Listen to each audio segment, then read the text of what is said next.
नमस्कार, मैं तीर्थ बोल रही हूँ। बाबूजी की ओर से प्रश्न आया कि आज आप क्रोध के प्रबंधन के बारे में आगे बताएंगी।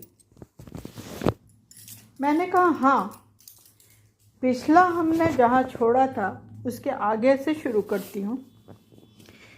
पीछे हम जान चुके हैं कि क्रोध एक मूल वृत्ति है, अर्थात यह हमें प्रकृति से जन्मजात मिली है। हमें इसका सावधानी से उपयोग करना होगा।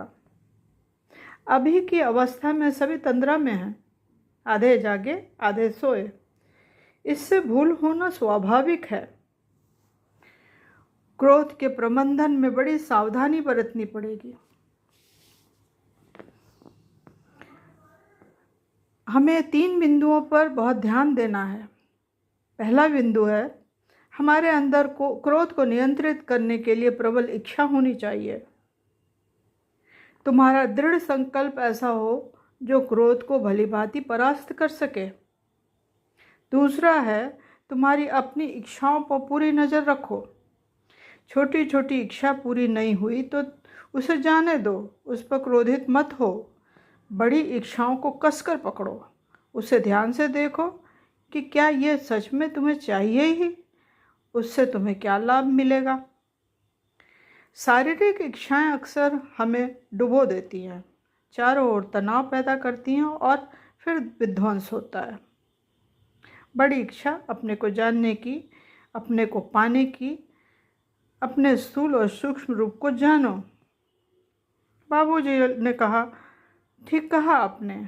लोग स्वयं को ही नहीं जानना चाहते हैं, सिर्फ दूसरे के अवगुणों का ही छिद्रावेशन करते रहते हैं। तीसरा है, अपने चारों ओर ऐसा वातावरण निर्मित करो कि क्रोध आने पर तुम्हें शांत कर सके। व्यक्ति, वस्तु, परिस्थिति सभी तुम्हें संभाल सके।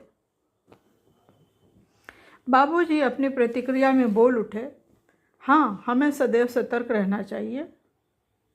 अवचेतन तल पर सूक्ष्म इंद्रियां होती हैं। यदि व्यक्ति जागृत चेतन हो तो क्रोध की वृत्तियों को पकड़ सकता है, समझ सकता है और उस पर लगाम लगा सकता है, उसे खूंटे में बांध सकता है। परंतु इसके पहले ही बहुत अभ्यास की ज़रूरत होती है। ठीक समझा मैंने? हाँ, अगर तुम क्रोध में उतर गए तो उसको गति देने वाली ऊर्जा बहुत प्रचंड होगी, फिर तुम उसे रोक नहीं पाओगे। उसमें निहित ऊर्जा जब तक समाप्त नहीं हो जाएगी, तुम खोलते ही रहोगे, अपने को जलाओगे और दूसरे को भी लपेटोगे। इस बात को बहुत अच्छी तरह से समझो। अब आप दोहरा दें, आपने क्रोध के प्रबंधन के लिए क्या सीखा? पहला है, क्रोध एक मूल वृत्ति है, उसे संभालने के लिए बहुत सावधानी रखनी चाहिए, उसके लिए प्रबल इच्छा होनी चाहिए। दूसरा है, छोटी छोटी इच्छा को जाने दो, क्रोधित मत हो, बड़ी इच्छा को पकड़ो। तीसरा है, यदि व्यक्ति चेतन रहे तो वो सूक्ष्म इंद्रियों द्वारा क्रोध की गति को अवचेतन तल पर ही पकड़ सकता है। अपने आसपास के व्यक्ति, वस्तु, परिस्थिति को अपने अनुकूल कर लो। ठीक है, धन्यवाद।